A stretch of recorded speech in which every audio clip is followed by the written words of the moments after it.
ఇక్కడికి విచ్చేసినటువంటి ఆహ్వానితులకు, కళాభిమానులకు,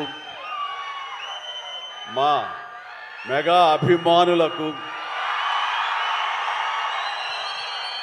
మమ్మల్ని ప్రాణప్రదంగా చూసుకునే మా ఆరో ప్రాణమైనటువంటి 50 మంది అభిమానులకు, వేదిక మీద ఉన్న ఆల్ యంగ్స్టర్స్కి, యంగ్ టాలెంట్కి నా హృదయపూర్వక నమస్కారాలు. చెన్నై లవ్ స్టోరీ అనగానే నేను ఒక్కసారి ఫ్లాష్ బ్యాక్లోకి వెళ్ళి, మీరు అనుకునేది కాదండి, చెన్నైలో నా లవ్ స్టోరీ కాదు, చెన్నైతో నాకున్న అనుబంధం, చెన్నైతో లవ్ స్టోరీ, అది నేను చెప్పాలనుకున్నాను. ఆ రోజుల్లో ఇక్కడ కదా మన ఫ్యూచర్, ఇక్కడ కదా మన బ్రతుకు తెరువు, ఇక్కడ కదా మన ఆశలు నెరవేర్చుకోవలసినటువంటి స్థలం, ఇక్కడ కదా ఈ స్టూడియోలో కదా మనం నిలదొక్కుకోవాలి, నటుడిగా పేరు ప్రఖ్యాతి సంపాదించుకోవాలంటూ ఆ రోడ్ల మీద తిరుగుతూ, అదే రోడ్ల మీద కార్లతో తిరుగుతూ, అదే రోడ్ల మీద స్టార్ స్టేటస్ తోటి ముందుకెళుతూ అనుభవించినటువంటి రోజులు ఆ చెన్నై లవ్ స్టోరీ అనగానే నాకు చెన్నైతో అనుబంధం, ఆ ప్రేమ, లవ్ అంతా కూడా ఒకసారి గుర్తుకొచ్చింది. ఈ టైటిల్లో ఆ మ్యాజిక్ ఉంది. ఇక ఈ ఈవెంట్కి రావడానికి ప్రధానమైన కారణం ఒక యంగ్స్టర్స్, అది నా అభిమానులైనటువంటి ఇక్కడుండే దాదాపుగా అందరూ అనలేను కానీ కొంతమంది మాత్రం గ్యారెంటీగా నా అభిమానులు, మన శిష్యులే, మన అసోసియేషన్ వాళ్ళే. ఎస్కేఎన్ కానివ్వండి, సాయి రాజేష్, అలాగే ఈనాటి birthday boy Ravi Varma director, first of all happy birthday. అలాగే ప్రతి ఒక్కరికి, ముఖ్యంగా కిరణ్ అబ్బవరం, తాను ఇక్కడ లేరు, స్వర్గస్థులైనాడు, ఆయన బ్రదర్, ఆయన అసలైన నా అభిమాని, ఇతను పవన్ కళ్యాణ్ అభిమాని. సో ఇంతమంది యంగ్స్టర్స్ అభిమానులుగా ఉన్నారు, కానీ నా అభిమాన పాత్రుడు మనీష్ శర్మ, నాకు మరో తమ్ముడు. మా ఇద్దరి యొక్క జర్నీ అత్యద్భుతమైన మ్యాజికల్ మ్యూజికల్ జర్నీ. తను తర్వాత అనంత శ్రీరామ్, అలాంటి అనంత శ్రీరామ్, ఇలా ప్రతి ఒక్కరికి పేరు పేరున చెప్పగలను. వీళ్ళందరితోటి నాకున్న అసోసియేషన్ కానివ్వండి, వాళ్ళు నా మీద పెంచుకున్న ప్రేమ కానివ్వండి, ఆ అభిమానం ఈ రోజున ఈ స్టేజ్ మీద ఇక్కడ నిలబడేలా చేసింది. కాబట్టి నన్ను ఆహ్వానించేటువంటి మీ అందరికీ నా హృదయపూర్వక ధన్యవాదాలు సభాముఖంగా తెలియజేస్తున్నాను. ఇక్కడ ఎవరైనా సరే నా అభిమానులు అంటే ఇష్టపడతాను, కానీ అభిమానులు పైకి వస్తే కనుక నా ప్రాణప్రదంగా చూసుకుంటాను. నేను ప్రతి ఒక్కరికి చెప్పేదంటే, అభిమానం కనబరుస్తూ ప్రేమ చూపించారు అంటే అందులో నేను విశేషం ఫీల్ అవను, కానీ నా అభిమానులు ప్రయోజకులు అయ్యారు. నన్ను ఇన్స్పిరేషన్గా తీసుకుని, నన్ను స్ఫూర్తిగా తీసుకుని, వాళ్ళ తల్లిదండ్రులు, వాళ్ళ సమాజం, వాళ్ళ ఇంట్లోని పెద్దలు అందరూ చుట్టుపక్కల వాళ్ళు గర్వించేలా స్థాయికి ఎదిగారంటే అది నాకు నిజమైనటువంటి మీరు చూపించే ప్రేమ. అలాంటి తమ్ముళ్ళు కనుక, అలాంటి సోదరీమణులు కనుక ఉండుంటే వాళ్ళని చూసి ఎప్పుడు నేను పరవశించిపోతుంటాను, చాలా ముచ్చట పడిపోతుంటాను. ఈ రోజున ఈ స్టేజ్ మీద ఉన్నటువంటి ఆ అభిమానాలను చూసే నేను నిజంగా చాలా ఆనందంకి లోనవుతున్నాను. ఏదో స్టేజ్ మీద పిలిచారు, ఒక ఫంక్షన్ జరుగుతుంది, ఒక ఈవెంట్ జరుగుతుంది కాబట్టి మన శుభాకాంక్షలు తెలియజేసి వెళ్ళిపోవాలి కాదు. ఇక్కడ మనసావాచ కర్మణ వీళ్ళతో పాటు ఈ ఆనందాన్ని పంచుకోవాలని, మీ యొక్క వైబ్రేషన్ తాలూకా ఆ ఎనర్జీని ఆస్వాదించాలని ఈరోజు వచ్చిన మాట వాస్తవం. సో ప్రతి ఒక్కరికి నేను కోరుకునేది ఏంటి, అభిమానులు అనేవాళ్ళు కేవలం అభిమానం చూపించి ఇంటికి వెళ్ళి మర్చిపోయి మళ్ళీ వాళ్ళ దైనందిన జీవితంలో పడిపోవడం కాకుండా, ఒక్కొక్క వ్యక్తి ఇక్కడ ఎవరైతే ఉన్నారో వాళ్ళందరూ ఏ విధంగా పైకి వచ్చారు అన్నది ఈ రోజున మీరు స్ఫూర్తిగా తీసుకోవాలి. అంటే ఎస్కేఎన్ గురించి చెప్పాల్సి వస్తే, ఒక ఫ్యాన్ బాయ్గా నన్ను ఇన్స్పిరేషన్గా తీసుకుని ఈ రోజున హైదరాబాద్కి రావడం జరిగింది. వచ్చిన వాడు ఎలా పైకి రావాలనే దాని మీద ఆ తపనలో నుంచి ఒక పిఆర్గా, ఒక జర్నలిస్టుగా తను స్టార్ట్ చేసి సినిమాలతోటి అసోసియేట్ అయ్యి తనకున్న ఇంట్రెస్ట్ కొద్దీ అక్కడి నుంచి ఒక నిర్మాతగా గీతార్స్తో పాటు తను కూడా ట్రావెల్ చేస్తూ అక్కడి నుంచి తను ఇండివిజువల్గా ఒక నిర్మాతగా ఈ రోజున బోల్డ్ అని సినిమాలు చేసి అన్నిటి కూడా సక్సెస్ఫుల్ ఒక నిర్మాతగా తను ఎదిగాడు. ఆ రకంగా తనకంటే ఒక ఇమేజ్ని సంపాదించుకున్నాడు. తనకు తోడుగా జతగా మరొక వ్యక్తి, మరొక అభిమాని అతను సాయి రాజేష్ కూడా అదే విధంగా ఈ ఇండస్ట్రీకి వచ్చి తనకున్న టాలెంట్ తోటి, రైటింగ్ కెపాసిటీ తోటి, డైరెక్షన్ క్యాపబిలిటీ తోటి ఒక ఎస్కేన్తో చేరి తను కూడా ఒక నిర్మాతగా ఎదగాలని ప్రయత్నం చేసి ఆ సక్సెస్ అయ్యి ఈ రోజున తనకంటూ కొన్ని సినిమాలను తీసి ఏకంగా ఆ సినిమాలను ప్రజాదరణ పొందడమే కాకుండా సక్సెస్ తన ఖాతాలో వేసుకోవడమే కాకుండా 2 నేషనల్ అవార్డ్స్ పొంది నా అభిమానంలో తలమానికంగా అయ్యేటంటే కనుక మనస్ఫూర్తిగా సాయి రాజేష్ని మనస్ఫూర్తిగా అభినందిస్తున్నాను. ఇవి నాకు మీ ఫ్యాన్ బాయ్ మూమెంట్స్ ఎలా ఉంటుందో, మీరు ఎట్లా ఆనందపడతారో నాకు తెలియదు, కానీ ఈరోజు మిమ్మల్ని అందరిని చూసి నేను అంత గర్వపడుతున్నాను. ఆ రకంగా ఈరోజున రవి వర్మ నాకు పరిచయం చాలా తక్కువ, ఈ స్టేజ్ మీద ఇప్పుడే పరిచయం. అలాంటి తన డెబ్యూ ఫిలిం ఈ రోజున ఇది. తను చాలా బాగా మాట్లాడాడు సార్ మీ గురించి అని. ఎస్, అతని మాటలు ఎక్కడికి పోవు, మళ్ళీ నేనే వింటాను, చూస్తుంటాను, నా యొక్క ప్రతిస్పందన తెలియజేస్తాను.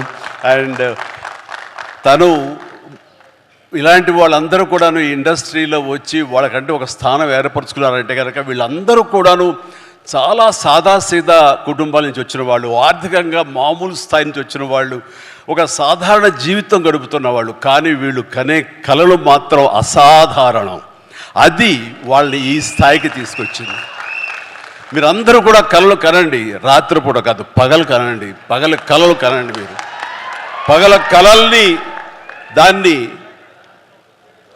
విజువల్గా మీరు ఊహించుకుంటూ ఉండండి. మీరు ఏం అవ్వాలనుకుంటున్నారో మీ యొక్క రంగాల్లో కానివ్వండి, భవిష్యత్తులో అది అవ్వటం కోసంగా నమ్మకంతో మీరు ముందుకు వెళ్ళండి. ఖచ్చితంగా అయి తీరుతారండి. నేను అవలా ఎస్కేన్ అవటంలా, సాయి రాజేష్ అవలా, రవివర్మ అవట్లా, ఇలా ప్రతి ఒక్కడు కూడా అవుతారు, అవ్వకుండా పోరు. అండ్ ఎక్కడ అవ్వలేదు అంటే కనుక అదేదో మనకు దురదృష్టం, మనకు కలిసి రాలేదు, మనకు బాగుండలేదు అని అనుకోవడం అన్నది ఎస్కేపిజం. మనం ఖచ్చితంగా మనకు ఉన్నటువంటి కంఫర్టబుల్ జోన్ అంటాం. నేను సోంబేరి అనే మాట మాట్లాడను, కానీ ఆ కంఫర్టబుల్ జోన్ వదిలేయాలి. మనం కష్టానికి ఎదురొడ్డాలి, ముందుకు వెళ్ళాలి, ఎదురెదాలి. అవకాశాలు దానందరూ వస్తాయి. అవకాశాల కోసం వచ్చి రాగాలి, దాన్ని ఎంబ్రేస్ చేసుకోవాలి. కష్టాలు ఉంటాయి, నష్టాలు ఉంటాయి, అవమానాలు ఉంటాయి. ఇవన్నిటిని అధిగమించేలాగా మనం ముందుకు సాగిపోతూ ఉండాలి. ఏవైతే ప్రతికూల పరిస్థితులు ఉంటాయో వాటిని మన స్టెప్పింగ్ స్టోన్స్గా పెట్టుకోవాలని ఈరోజు నేను చెప్పే కొత్త మాట కాదు, ఇది ఎప్పటి నుంచో చెప్తున్నారు. కానీ నా అభిమానులకు ఇది మరొకసారి గుర్తు చేయాలి, మరొకసారి మననం చేయాలనే తాపత్రయంతో చెప్తున్న మాట. ఇది చేయండి, ఖచ్చితంగా వస్తుంది. ఇది ఒకే ఒక జీవితం అండి, మళ్ళీ ఇంకో జీవితం ఉందో లేదో మనకు తెలియదు. ఈ జీవితంలో ప్రతి వాళ్ళు సార్థకత చేసుకోవాలి. ఉంటాయి జన్మలకి మన ఈ బంధాలు ఇలాగే ఉంటుంటాయి. కానీ ఖచ్చితంగా మీరు సద్వినియోగపరుచుకోవాలి. ముఖ్యంగా మన కన్న తల్లిదండ్రులు వాళ్ళు గర్వం చెందేలాగా ఉండాలి. నేను ఈ మధ్య నేను నిజంగా అలాంటి గర్వాన్ని అనుభవిస్తూ, అలాంటి పితృోత్సాహాన్ని అనుభవిస్తూ నేను అంటున్న మాట, మీ తల్లిదండ్రులకు ఉండదా వాళ్ళకు కూడా పితృోత్సాహం ఇవ్వాలని? మీ అమ్మ ఆనందపడాలి, మీకు అందరికీ ఉండదా? ఉండాలంటే మీరు ఏమి ఇవ్వాలి ప్రతిగా? వాళ్ళు మీకు జన్మనిచ్చారు కాబట్టి మీరు ఖచ్చితంగా ప్రతిగా వాళ్ళకి అంత ఆనందాన్ని ఇవ్వగలిగితే కనుక మీ జన్మ సార్థకమైనట్లే. కాబట్టి ఏది దుర్యోగం చేసుకోవద్దు. అలాగని ఈ రోజున నా మాటలకి మీరు ఇన్స్పైర్ అయ్యి సినిమా ఇండస్ట్రీకే రావాలనుకోవద్దు బాబు. మీరు యొక్క వేరు ప్రొఫెషనల్స్కి మీరు వెళ్ళాలని, అక్కడ రాణించాలని మనస్ఫూర్తిగా నేను మీ అందరినీ కోరుకుంటున్నాను. కాబట్టి జీవితం సద్వినియోగపరచుకోండి. దీనికి ఏమి కొంతమందికే రాసి ఉంటుంది, మనం అవ్వలేము అనుకోకర్లా. ఎందుకంటే నేను రామారావు గారు, మహానటులు రామారావు గారు, నాగేశ్వరరావు గారు, కృష్ణ గారు, శోభన్ బాబు గారు అండ్ కృష్ణరాజు గారు, ఇంకా తర్వాత స్థాయిలో మురళీమోహన్ గారు, చంద్రమోహన్ గారు, ఇంతమంది ఉద్దండులు, ఇంతమంది స్టార్ స్టడెడ్ ఫిల్మ్ ఇండస్ట్రీలో నేను ఏ ధైర్యంతో వచ్చానో నాకు తెలియదు, కానీ నేను రాణిస్తాను, ఇక్కడ మెప్పిస్తాను, ఒప్పిస్తాను, నాకంటూ ఒక స్థానం ఏర్పరచుకుంటాను, నాకంటూ ఒక పేజీ లిఖించుకుంటాను అని అనుకున్నాను. ఇక్కడ ఆ నమ్మకంతో వచ్చాను. వాళ్ళకంటే ప్రత్యేకంగా నేను ఇవ్వగలను, నేనేమి క్యాటర్ చేయగలను, ఏమి ఇచ్చి వాళ్ళు మెప్పించగలను, ఎలా కూర్చోబెట్టగలను థియేటర్లో, ఇవన్నీ ఆలోచించి నా ప్రత్యేకతని మీకు చెప్పుకుంటూ వచ్చారు. కాబట్టి మీరు కూడా వ్యత్యాసంగా ఉన్నాడే అని వాళ్ళు ఆ రకంగా మీరు నన్ను ఆదరించడం జరిగింది, హక్కును చేర్చుకోవడం జరిగింది. మీ ప్రేమకు నేను దాసును అవ్వగలిగాను. ఈ రోజున ఈ మాట ఎందుకు అంటున్నానంటే, అదే ఇదిలో అదే దారిలో ఈ రోజున కిరణ్ అబ్బవరం కూడా మన నెక్స్ట్ డోర్ బాయ్ లాగా ఉంటాడు. సో ఇది ఒక్కడికే ఇది సొంతం కాదు, ఇది ప్రతి ఒక్కడికి కావాల్సినటువంటి అవకాశాలు ఇచ్చే కళామ తల్లి సినిమా ఇండస్ట్రీ. ఎక్కడో రాయచోటిలో పుట్టాడు, ఇంత దూరం ఏం వెళ్తావులే, మహా అయితే తిరుపతి దాకా వెళ్ళి చిరంజీవి సినిమాలు, పవన్ కళ్యాణ్ సినిమాలు, ఆ తర్వాత అన్నాను పిలుస్తాడు రామ్ చరణ్ సినిమాలు, ఇవి కదా అనుకున్నాడు. అలా అనుకోలేదు. నేను ఎందుకు కాకూడదు, నేను అలా ఎంతోమంది కిరణ్ అబ్బవరాలకు నేను ఎందుకు ఇన్స్పిరేషన్ కాకూడదు అనుకున్నాడు. అక్కడి నుంచి తను ఈ స్థాయికి వచ్చాడు. చేసినటువంటి 4-5 సినిమాలు కూడా మంచి హిట్స్ అందుకున్నాడు, మీ ఆదరణ పొందగలిగాడు. ఇప్పుడు ఇదిగో ఈ యొక్క చెన్నై లవ్ స్టోరీ చేసి ఖచ్చితంగా దీని ద్వారా కూడా మీ యొక్క ప్రేమాభిమానాలు పొందుతాడు.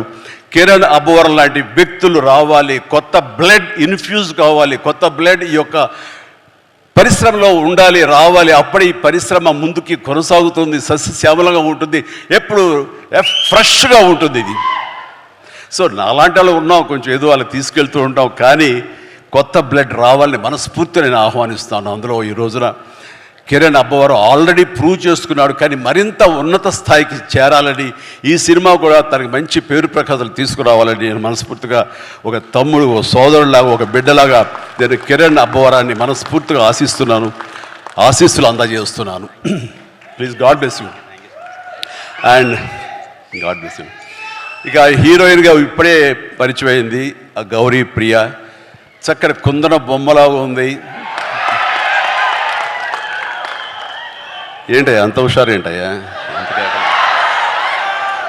ఇక నేను ఉన్నానయ్యా, కొంచెం భయం భక్తి లేదా మీకు?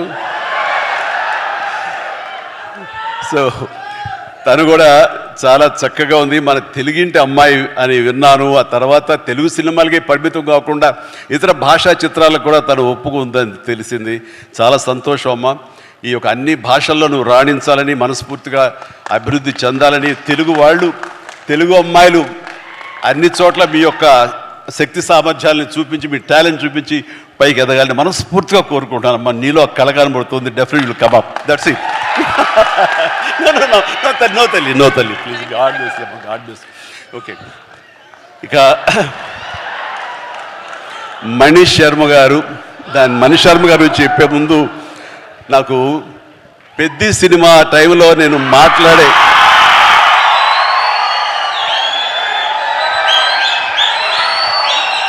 పెద్ద సినిమా సమయంలో మాట్లాడే అవకాశం నాకు దొరకలేదు. అనంత్ శ్రీరామ్ దాంట్లోనూ సింగిల్ కార్డ్ లిరిసిస్ట్గా, ఇందులోనూ సింగిల్ కార్డ్. అతడు అందులో రాసినటువంటి లిరిక్స్ గురించి ఇప్పుడు ప్రస్తావించకూడదు, అది అద్భుతం, పక్కన పెట్టేస్తే. మరి ఇందులో ఇంకా పాటలు వినలేదు, కానీ మన వాళ్ళు చెప్పిన దాన్ని బట్టి చాలా చాలా బాగా రాశాడని చెప్పేసి. అండ్ అతను కూడా రెండు మూడు దిశలుగా చెరిగిపోతున్నాడని విన్నాను. చెల్లరేగొడతాడు టీవీ షోలో కానివ్వండి, ఆ స్టైల్ కానివ్వండి, ఆ అవుట్ఫిట్స్ కానివ్వండి. అనంత్ ఏంటయ్యా ఇలాగానో, నేనే టీవీ చూస్తూ ఏం ట్రాన్స్ఫర్మేషన్ అంటూ వచ్చాను. అండ్ తను కూడా అద్భుతంగా, అంటే చాలా చక్కటి వక్త, అద్భుతమైనటువంటి పెన్ను, ఇది ఉంది, ఎఫిషియన్సీ. ఆఫ్ కోర్స్ నా సినిమాలు ఎన్నో చేసాడు, రాశాడు. అండ్ ఆ రకమైనటువంటి అనంత్ శ్రీరామ్కి నేను మనస్ఫూర్తిగా ఆ రోజున అభినందనలు తెలియజేయలేదు, ప్రత్యక్షంగా సభాముఖంగా ఇప్పుడు ఆ సినిమాకి ఈ సినిమాకి కలిపి ముందస్తుగా నేను నాకు శుభాకాంక్షలు తెలియజేస్తున్నాను. భగవంతుడు నాకు ఇంత లాంజివిటీ ఇచ్చాడు. ఈ యొక్క పరిశ్రమలో అంటే దానికి పరోక్షంగా ప్రత్యక్షంగా చాలామంది కారణం. మా లైట్ బాయ్ల దగ్గర నుంచి మా దిగ్దర్శకుల వరకు కూడాను, ఎంతమంది నిర్మాతల వరకు కూడా అందరూ కూడా కారణమే. కానీ నేను అలరించడానికి, నేను మీ చేత డ్యాన్సులు వేయించడానికి, నేను నాలో ఉండే ఆ డాన్సింగ్ టాలెంట్ చూపించుకోవడానికి ముఖ్యంగా నాకు బాగా సపోర్ట్గా నిలబడింది ఎప్పుడు మ్యూజిక్ డైరెక్టర్స్. ఆ రకంగా ఒకటా రెండా ఎన్ని సినిమాలని నా ఒళ్ళు హోనమైపోయేలాగా, నా కోసాలు కదిలిపోయేలాగా, ఇంకా నా చేత నువ్వా నేను అనిపించేలాగా మ్యూజిక్ని అందించేటువంటి మనీష్ శర్మ గురించి కూడా నేను ఎప్పుడు ప్రత్యక్షంగా చెప్పే అవకాశం నాకు కలగలేదు. కానీ మనసులో ఎప్పుడు ఉంటుంది, ఎప్పుడు వాళ్ళకి కృతజ్ఞతగానే ఉంటాను. వాళ్ళకి నేను ఎప్పుడు ప్రేమ అందిస్తూనే ఉంటాను, ప్రేమ అందిపుచ్చుకుంటూనే ఉంటాను. కాబట్టి ఈ సందర్భంగా నా ఎదురుగా ఉన్నాడు కాబట్టి, Mani my brother, love you so much. మీ అందరి మూలంగా నేను ఎంతో కొంత తెర ముందు కనబడుతాను. తెర వెనక మీరు పడ్డ కృషి కానీ మీరు చేసినటువంటి శ్రమ అది మర్చిపోలేను. దానికి నిలువెల్లా నేను ఎప్పుడు ఆ గ్రాటిట్యూడ్తో ఉంటాను. నేను ఎన్నోసార్లు నేను ఇప్పుడు ఈ మ్యూజిక్ ఇచ్చాను, అనయా నువ్వు చూడు, ఇంక నీకు శ్రమ వస్తుందో కానీ తిట్టుకోవు, కానీ నువ్వు అలా చేయాలన్న ఊహలతో ముందస్తుగా నేను ఇక్కడ మ్యూజిక్ ఇచ్చాను అంటే, ఏం మ్యూజిక్ ఇచ్చాడు అన్ని సినిమాలు ఒకటో. వావ్,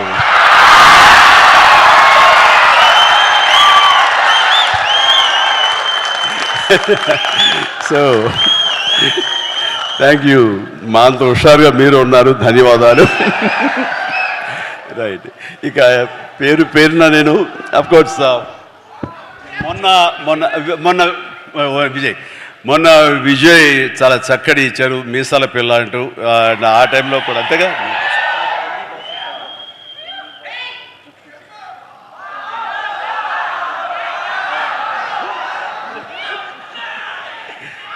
సో జుప్పు అంటూ మొన్న ఇచ్చాడండి వెంకీ సాంగ్, అండ్ తను మళ్ళీ ఇందులో కూడా చేస్తున్నాడు. ఎస్. సో ఇట్లాగా ఇక్కడ ఉన్న ప్రతి ఒక్కరికి అండ్ ఇతర నటీనటుల గురించి నాకు ఇప్పుడే తెలుస్తుంది. Please all the very best. పేరున నేను చెప్పలేకపోయినా సరే మిమ్మల్ని తలుచుకుంటున్నాను ఈ సభాముఖంగా. వీళ్ళందరికీ నా బెస్ట్ ఆఫ్ లక్. అండ్ తర్వాత దీని వెనకాల మా నవీన్ అలాగే రవి వీళ్ళు ఉండి ఫుల్ సపోర్ట్ ఇస్తున్నారు. అండ్ వాళ్ళు ఈ సినిమాకి ఒక డిస్ట్రిబ్యూషను చేయటమే కాకుండా అండ్ పరోక్షంగా వాళ్ళు చేసే ఒక హిందీ సినిమాకి సాయి రాజేష్ తోటి చేస్తున్నారు. ఆ రకంగా యంగ్ టాలెంట్ ఎక్కడ ఉన్నా సరే వాళ్ళని ఒక అవకాశాలు ఇస్తూ ఈ రోజున ఇండస్ట్రీ బిగ్ ప్రొడ్యూసర్స్ ఎవరైనా ఉన్నారు అంటే అది ఖచ్చితంగా మైత్రి మూవీస్. ఆ రకంగా రవిని నేను మనస్ఫూర్తిగా నేను అభినందిస్తున్నాను. అండ్ ఇక్కడ ప్రతి ఒక్కరికి మనస్ఫూర్తిగా పేరున నా హృదయపూర్వక ధన్యవాదాలు తెలియజేస్తాను, అభినందనలు తెలియజేస్తాను. ఎవరైనా మర్చిపోయి ఉంటే క్షమించండి. And thank you very much. Good night. బయట వర్షం పడుతుంది, జాగ్రత్తగా వెళ్ళండి. ఇంకేమైనా మర్చిపోండి. Thank you very much. Wow. Sir ఒక పిక్చర్ సార్, ఒక గ్రూప్ పిక్చర్ సార్. చిరంజీవి గారు, ఎస్కేఎన్ గారు అండ్ సాయి రాజేష్